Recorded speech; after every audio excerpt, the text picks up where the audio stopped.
Accompagner le sportif blessé. Outre le fait que la blessure soit un handicap physique, elle constitue également un handicap mental important. Nombreux sportifs se sentent diminués, ont une baisse de confiance en leurs capacités, ce qui peut se comprendre, mais qui découle aussi souvent sur une baisse de confiance sur le long terme.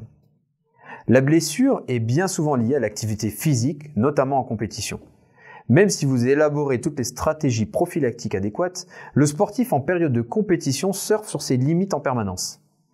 Les blessures qui en découlent peuvent avoir de multiples origines, de la fatigue à la fracture, voire plus. La préparation mentale a toute sa place, que ce soit dans l'approche prophylactique pour éviter d'arriver à un burn-out ou dans la gestion de blessures. Qu'est-ce que la blessure peut induire ? Elle peut induire une baisse de confiance en soi, peur de se faire mal de nouveau, une baisse des performances ou une absence d'entraînement. N'oubliez pas que la majorité des blessures proviennent de blessures mal réparées. Par ailleurs, une étude a démontré une diminution de l'anxiété en rapport à la récidive de blessures pour un sportif ayant suivi un protocole de préparation mentale pendant sa réathlétisation. Les liens entre la blessure et la personnalité.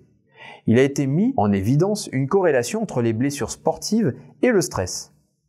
Un sportif qui subirait des changements importants dans sa vie sans un soutien social approprié et sans savoir gérer son stress serait plus propice aux blessures. Il faut alors essayer de diminuer au possible les sources de stress et d'améliorer la capacité du sportif à gérer les stress qui se présentent. La technique de relaxation de Jacobson en est d'ailleurs un des fondements. Son inventeur avait remarqué le lien entre tension musculaire et stress.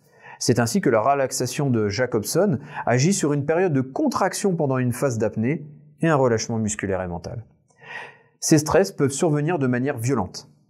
Décès, séparation ou par des comportements de l'entourage qui les favorisent. Exigence, injonction, contrainte. Sois le meilleur, lâche rien, donne-toi plus. La relation entre le réseau des intervenants.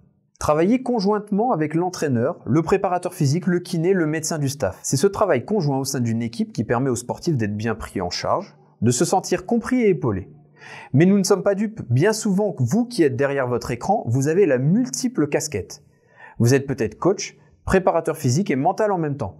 Alors n'oubliez pas de prendre en charge la personne le mieux possible, car votre rôle n'est pas de délaisser un poste pour un autre.